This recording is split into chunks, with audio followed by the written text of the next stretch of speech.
네, 이낙연 총리 후보자에 대한 국회 인준 동의가 난항을 겪는 가운데 이번 주부터 인사청문회 정국이 본격화됩니다. 문재인 정부의 인사 원칙이 시작부터 흔들리고 있다는 지적이 일고 있는 가운데 남은 청문회는 과연 순항할 수 있을지 집중되고 있습니다. 네, 오늘 이 시간 현경병 성균관대 초빙 교수, 서양호 두문정치전략연구소장과 함께 관련 내용 살펴보겠습니다. 어서 오세요. 어서 오십시오. 안녕하세요. 예. 자, 취임 후 세 번째 주말을 맞은 문재인 대통령 아무래도 고심이 좀 깊을 것 같아요. 청문회 난항 그리고 인사원칙 논란 등으로 계속해서 계속 동함이 오르고 있는데 좀 어떻게 보십니까? 아마 지금 대통령 심정이 내가 쉬는 게 아니야 이런 심정이 아닐까 싶은데요. 아마 오늘도 청와대는 지금 실제로 쉬고 있지 못한 것 같습니다. 비서실장 주재로 아마 상황 점검 회의를 하고 오늘은 또 비서실 전체 직원 워크숍이 있었다고 하고요. 예. 국정기획자문위원회는 오늘 인권위원회하고 감사원 등 정부 기관의 업무 보고를 받고 있는 등 국정은 빈틈없이 돌아가고 있는데 아마도 문재인 대통령은 총리 인준이 생각보다 난항에 부딪힌 문제에 대해서 이 탈출구의 해법 마련에 골몰할 것 같고요. 그 이후에 계속적으로 이어질 내각 장관들에 대한 지명에 대해서 후보자를 놓고 이제 다시는 하나라도 잘못됐을 경우에는 이 청문 전체 내각 인선이 잘못 꼬일 수가 있기 때문에 신중에 신중을 기하는 아마 인사 문제에 올인하는 그런 세 번째 주말이 되지 않을까 싶은 생각이 듭니다. 예, 인사 원칙 논란에 대해서 청와대가 사과를 했지만 야당은 쉽게 수용하지 않고 있는 상황인데요. 그렇다면 이와 관련해서 어떤 출구 전략이 필요하다고 보시나요? 아마 문재인 대통령 입장에서는 지금 전반적인 국민 분위기는 좋지 않습니까? 이 상황에서 지금 야당의 공세가 굉장히 거센데 이런 부분이 사실은 지난 여야가 반대의 입장이었을 때 정부 초기에 벌어졌던 일입니다. 그래서 그 부분이 되풀이 되고 있는 부분인데 지금 이제 우리 정치 문화도 앞으로는 이런 처음에 군기잡기 또 아니면은 집권 여당 길들이기 이런 차원의 접근에서는 조금 벗어날 필요가 있고요. 다만 그런데 이낙연 총리를 필두로 해가지고 이번 주에는 이제 장관 후보자 인사청문회가 줄줄이 이어집니다.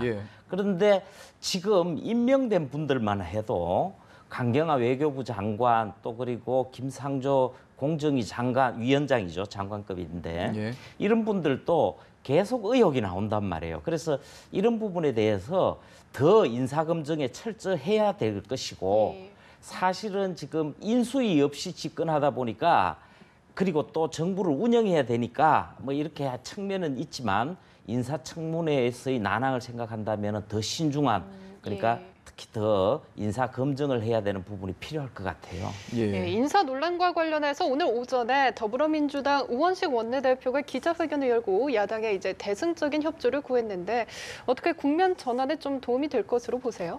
저는 일전 인사 주체인 청와대가 적극적으로 나선 것뿐만 아니라 국정 운영의 중심축인 여당의 원내대표가 적극적으로 나서는 모양이 되게 좋은 것 같다는 생각이 듭니다. 그리고 단순하게 저런 사과라던가 함께 국정 운영에 참여하자는 호소뿐만 아니라 차제저는 여야가 해마다 반복되는 정권이 바뀔 때마다 인사청문회에서 위장전입 문제라던가 몇 가지 사안들은 단골적으로 반복되게 발생하는데 저는 인사청문회 법이라던가 아니면 최소한 정책 합의를 통해서 공직에 임명할 수 없는 인사 기준을 좀 만들어서 이런 소모적이고 반복적으로 발생하는 이런 인사 논란에 대해서 좀 건설적이고 생산적인 방향으로 정책적인 문제가 더욱더 집중화될 수 있도록 국회 차원의 청문 과정에서 걸러낼 수 있는 그런 논의들을 제도적으로 마련해 보는 건 어떻겠는가. 한 발 여당이 좀 나아가서 당장에 있는 인사청문회에서의 야당의 협조뿐만 아니라 그런 제도적 개선까지도 함께 논의해 보는 계기로 삼는다면 훨씬 더 향후 인사청문회에 도움이 되지 않겠나 생각이 듭니다. 총리 인준안이 표결에 붙여진다고 하더라도 여소야대 전국인 만큼 좀 상황이 쉽진 않은 상황인데 그런 의미에서 이제 국민의당의 결국 캐스팅 보트 역할을 할 것으로 보이는데 국민의당 내 기류가 지금 현재 어떻습니까? 국민의당의 전반적인 기류는 이낙연 총리 후보자의 경우는 인준을 하자는 것 같아요. 사실 국민의당이 수도권 의원이 일부 있지만 기본적으로 호남을 기반으로 합니다. 그런 상황에서 이낙연 후보가 호남 출신 총리 후보자인데 그 부분에 대해서 대놓고 반대한다는 것은 굉장히 어렵습니다. 그리고 이제 더 문제는 향후에 이제 정계 개편까지 포함되는 그 국민의당의 이 위기 상황 문제입니다. 이런 상황에서 어려운 입지가 있기 때문에 예. 그런 상황 속에서 나름대로 제 3당의 입지를 세우는 방향에서 접근을 할 거예요. 근데 이 세우는 방향에서 접근하는 데 있어서 이제 박주선 비대위원장 체제가 일단은 되면서 여기서는 제가 볼 때 기본적으로 이낙연 총리 후보자에 대해서 해야 된다 이런 기조가 있어요. 반면에 다른 갈래는 뭐냐면은 주승용 전 원내대표라든지 일부 의원들의 경우에 바른정당과 통합을 해야 된다고 그랬잖아요. 예. 그리고 김동철 원내대표도 그 입장에 기울어 있단 말이에요. 그래서 예. 이런 분들을 중심으로 해서는 반대 기류가 조금 있어요. 있기는 하지만은 전반적인 차원에서는 뭐 결국에는 국민의당 차원의 캐스팅 보트는 인준으로 가지 않겠냐 이렇게 보여집니다. 예. 예, 앞서 말씀을 해주셨지만 뭐 이번 주부터 본격적인 청문회 전국이 시작이 되는데 언제나 역대 정권에서도 늘 걸림돌이 됐지만 뭐 위장 전입 문제라든지 뭐 증여세 늦장 납부까지 앞으로도 청문회 난항이 불가피할 수밖에 없겠죠. 어떻게 보세요? 뭐 대통령 말씀을 약간 좀 패러디하자면 기회는 더 좁아지고 과정은 유리할처럼 더 투명해지고 결과는 아마 도덕적 흠결과 하자가 있는 사람은 더 이상 장관 임명하기가 쉽지 않지 않겠냐는 생각이 듭니다. 벌써 위장전입 문제는 이낙연 총리를 이어서 강경화 장관 후보자 그리고 이상조 공정거래위원장 후보자까지 논란이 되고 있습니다. 이제 위장전입 문제 한 번만 더 나온다면 대통령의 인사 배제 5대 원칙뿐만 아니라 전체 인사에 대해서 그 정당성을 획득하기 상당히 어려울 것 같아서요. 차제의 인사 검증 문제가 도마에 오르고 결국은 대통령의 리더십 문제까지 번질 우려가 있기 때문에 아마도 남은 인사에 있어서는 제가 볼 때는 이미 발표되어 있는 강경화, 이상조 이 두 분에 대한 추가적인 하자가 없는지에 대해서 철저하게 검증할 거고 나머지 장관 인사에서도 아마 제가 볼 때는 5대 원칙, 5대 사안에 대해서 만약에 해당되는 사람이 있으면 제가 볼 때는 쉽지 않을 것 같다는 생각이 들고 검증에 대해서 지금도 차관이라든가 몇몇 장관 인사가 지명이 늦어지는 것들도 바로 이러한 치열한 검증이 진행되고 있는 것을 반증하는 게 아닌가 그런 생각이 듭니다. 예.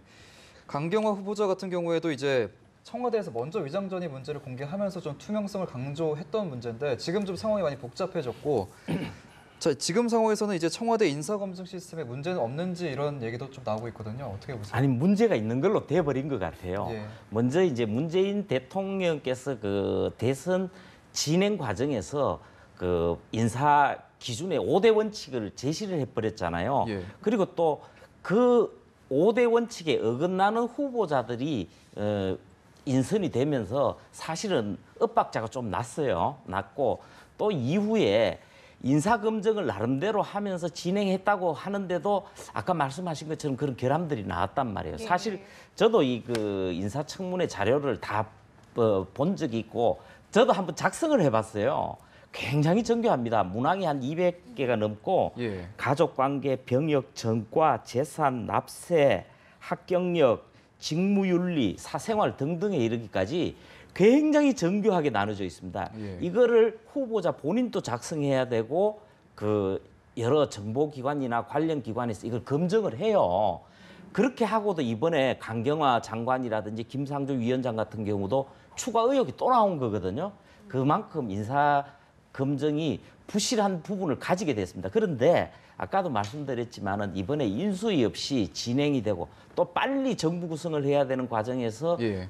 시일이 촉박성 속에서 이런 상황은 앞으로도 반복될 가능성이 높습니다. 제가 좀 첨언하자면 예. 그 인수위 없는 청와대의 진행 과정 속에서 인사에 대한 경고 등에 대해서 저는 반면 교사로 삼고 아주 심각하게 받아들여야 한다는 생각이 듭니다. 예.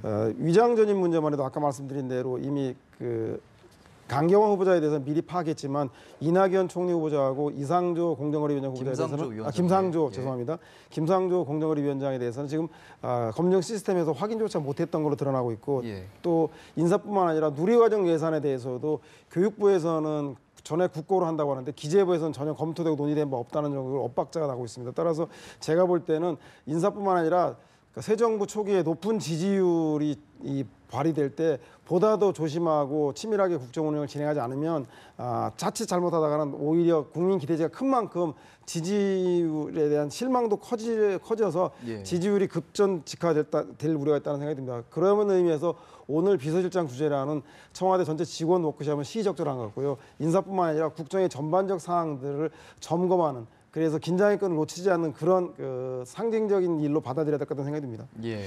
예, 그런데 정치권에서는 이렇게 인사 논란 때문에 시끄러운데 그럼에도 불구하고 국민 중 88%는 문재인 대통령이 뭐 국정 수행을 잘 할 것이다 이렇게 전망을 하고 있는 상황이거든요.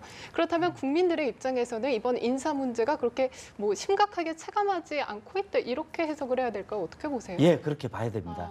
저는 두 갈래로 접근을 예. 해볼게요. 하나는 이제 이 인사 부분인데 사실은 그 대통령이 혼자 다 할 수 없잖아요. 예. 만기칠람을 할 수가 없는 노릇이고 청와대와 정부를 통해서 하는데 그동안 지금 발표된 인사들을 보면요. 사실 인사청문회 과정을 앞두고 많은 부분들이 나오고 있지만은 이런 부분들은 사실 일반적으로 드러나기 어려워요. 검증 과정에서 나와서 그렇지 전반적인 역량이라든지 그동안의 인사로서의 그 여러 판단을 했을 때 국민이 예. 봤을 때도 합당하다고 보여져요. 예. 제가 봐도 그렇거든요. 그래서 인사 자체에 대해서도 개혁성이라든지 능력 중심으로 한 그러면서도 예. 전반적인 파격, 통합 이런 게 어우러진 부분에 대해서 호평이 나올 수밖에 없어요. 그런 부분이 있고 그 다음으로 봐야 될 부분이 이 문재인 대통령이 지금 얼마 안 됐지만은 예. 대통령으로서 직무 수행하는 과정에서 이 갈래로 진행하는 부분들이 현재로서는 국민 지지를 압도적으로 모으기가 좋아요. 우선은 2030 세대하고 호남 쪽의 지지는 압도적으로 기반으로 다졌다고 봐야 됩니다. 예. 그리고 5060 세대 같은 경우도 보수층까지 포함합니다만은 안보에서 불안감을 많이 해소시켜줬어요. 예. 그 초기에 북한의 탄도미사일 도발에 대한 대응, 예. 한미 동맹에 대한 기조 이런 부분에서 안심을 했고 예. 또 그런 부분들뿐만이 아니라 국정에서 국민들이 제일 필요로 하는 게 일자리라든지 이런 민생이거든요. 예. 그런 부분에 최우선 두겠다 그러고 실천하는 모습에서 박수를 치고 있는 것 같아요. 예. 알겠습니다. 자, 민주당도 오늘 의원 워크숍을 개최하거든요. 집권 여당으로서 역할뿐만 아니라 좀 당면한 야당과의 협치 방안에 대해서 좀 논의를 할 것 같은데 어떤 얘기가 좀 오고 갈까요? 그렇죠. 우리 속담에 도둑질도 손말이 맞아야 한다 그러는데 하물며 국정을 운영하는 데 있어서 정부 여당과 청와대는 아주 중요한 두 축이기 때문에 호흡이 아주 잘 맞아야 됩니다. 그래서 예. 아마도 전반적인 그 문재인 정부에 대한 국정 운영 기조에 대해서 국회와 특히 여당이 뒷받침해야 될 것은 무엇인가에 대해서 아마 주로 논의할 것 같은데 그중에 현안으로는 당면에서는 인사청문회 총리 인준안을 비롯해서 나머지 내각의 인사 문제를 어떻게 청문회에서 잘 대응할 것인가에 대한 대책을 비롯해서 예. 특히 일자리 추경을 지금 앞두고 있는데 야당 일각에서는 그 정부 주도 공공부문의 일자리가 그 방향이 올바르지 않다고 해서 반대하고 있는데 이 일자리 추경 문제를 비롯해서 고위공직자 비리수사처 등과 관련된 검찰 개혁에 대한 입법에 대한 문제 등등 아주 산적한 국회에서 해결해야 될 문제가 있습니다. 무엇보다도 노무현 정부 때의 개혁 과제의 가장 큰 반성이 청와대가 개혁을 주도하다 보니 청와대를 제외한 국회와 국민들은 들러리가 서서 결국은 그 지지가 올바른 방향임에도 불구하고 폭넓은 지지를 받지 못한 아픈 교훈이 있습니다. 따라서 아마 문재인 정부에서는 그 일들을 교훈 삼아서 향후에 진행될 개혁 과제의 주인을 국민과 국회를 두기 위해서 국회와 관련된 협치와 국정 운영의 동반자라는 생각을 국권이 가지기 때문에 아마도 여당으로서 이에 맞는 국정 운영의 그 주인 주체 개혁의 주인을 국회가 주도적으로 끌고 가기 위한 방안들에 대해서 적극적으로 논의하지 않을까 그런 생각이 듭니다. 예. 예, 뭐 한편 자유한국당 얘기로 넘어가 보면 자유한국당은 새 지도부를 선출하는 이제 전당대회 모드로 돌입을 합니다. 한때 뭐 집단 지도 체제 도입 문제를 놓고 갈등도 있었지만 일단은 현행 체제를 유지하기로 했다는데 어떻게 보세요? 사실 지금 야당 입장, 특히 자유한국당 입장에서 집단 지도 체제 이 부분은 현실성이 좀 떨어져요. 예. 친박 쪽에서 본인들이 대표 후보로 나설 수 없는 상황에서 당내 다수 기반을 활용을 해서 당을 조용하지만은 막후에서 끌어가겠다 이런 의도였던 것 같은데 그 부분에 대해서는 여러 논리로 봉쇄가 돼버렸습니다. 이제 지금 이 체제를 만든 지 1년 갓 됐는데 예. 그럴 수 없는 것이고 예. 전당대회까지 결정한 상황에서 일정에 맞춰서 이런 당헌 당규 규정 개정 절차도 현실적으로 어렵은 겁니다. 그리고 친박도 내부적으로 검토하다 공식적으로 제기를 하질 않았어요. 그래서 예. 이제 그 부분은 짚어진 것 같은데 이제 남은 게 뭐냐면 실은 워낙 대표 권한이 셉니다. 예. 당직 인선이라든지 이런 부분들 거의 대표가 정권을 가지고 있다고 보시면 돼요. 이런 상황에 누가 대표가 되느냐는 건데 홍준표 전 경남지사가 이제 유력 후보로 각으로 서 있어요. 예. 서 있는데 친박 쪽에서는 나올 후보도 없고 국민적 여론을 생각했을 때 어렵잖아요. 예. 그러다 보니까 이제 어려운 상황이 있을 텐데 요는 그 차원보다 제가 볼 때 자유한국당이 알아야 될 중요한 사안은 그 세 가지 국면이 있거든요. 하나는 뭐냐 우선은 거의 폭락 수준으로 한 자리 숫자가 된 당 지지율, 국민 인식이 그렇단 말이에요. 예. 이런 상황에서 국민의 신뢰를 어떻게 얻느냐는 부분이 있고요.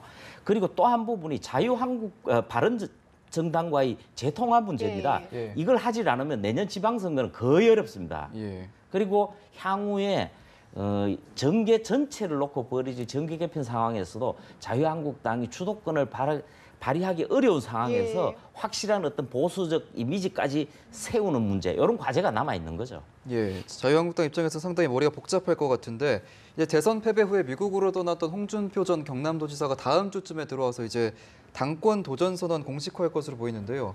당 입장에선 마땅한 경쟁 후보 없다는 것도 좀 고민 아니겠습니까? 네, 그래서 아마 홍준표 후보의 당권 도전이 가장 큰 이슈가 되는 것 같은데 저는 뭐 한 가지 아쉬운 것은 만약에 자유한국당의 차기 당권 경쟁이 또다시 친박이냐 비박이냐 어떤 홍준표가 아니냐고 하는 인물 선거로 치러지게 된다면 예. 또다시 연불보다 잿밥에 눈이 어두운 결과로 그 후보에 대해서 반대하는 나머지 사람들이 비주류가 되는 그래서 권력 투쟁으로 비칠 경우에 다시 한번 국민들의 외면을 받을 것이다. 따라서 인물과 후보에 대한 선거보다는 보수 정당의 혁신의 가치와 비전을 가지고 경쟁해야 한다. 예. 지난 대선에서 자유한국당 경우에는 강남 3구에서 모두 패배를 했습니다. 아마 역대 대선 사상 보수 정당의 초유의 일인데 그리고 승리한 곳은 대구, 경북과 경남 60대 이상에서만 승리했습니다. 이것은 무엇을 의미하냐면 그동안의 보수가 냉전과 이념과 진영 논리에 의해서 운영됐다면 이제는 경제와 복지, 민생 등 국민들이 먹고 사는 문제에도 보수가 눈을 돌리려고 하는 혁신의 요구이거든요. 따라서 그런 당의 정책과 가치와 주요한 활동의 내용들을 변화시킴으로써 보수 정당의 지지 기반을 어느 계층의 경제적이고 정치적인 이해를 대변할 것인가를 만들지 못한다라면 아마 보수 정당은 자립적인 자기 존재 기반을 만들지 못할 것입니다. 더 나아가서 여기에 만약에 또다시 친박 비박의 당권 경쟁 싸움으로 전락한다면 예. 아마 당분간 기세와 회생하기 어렵기 때문에 전당대회에서 홍준표냐 아니냐도 중요하지만 보수 정당이 대선에 대한 진정한 패배에 대한 반성과 새로운 가치와 비전에 대해서 전망을 국민들에게 제시하는 그런 비전 경쟁의 장을 만들어야 되지 않겠나 그런 생각이 듭니다. 예, 뭐 각 당마다 지금 고민이 깊을 것 같은데요. 뭐 어쨌건 이번 주부터 인사청문회 전국이 본격화되는데 과연 순항할 수 있을지 이 부분에 대해서 이제 집중 토론해 봤습니다. 오늘 이 시간 감사합니다. 고맙습니다.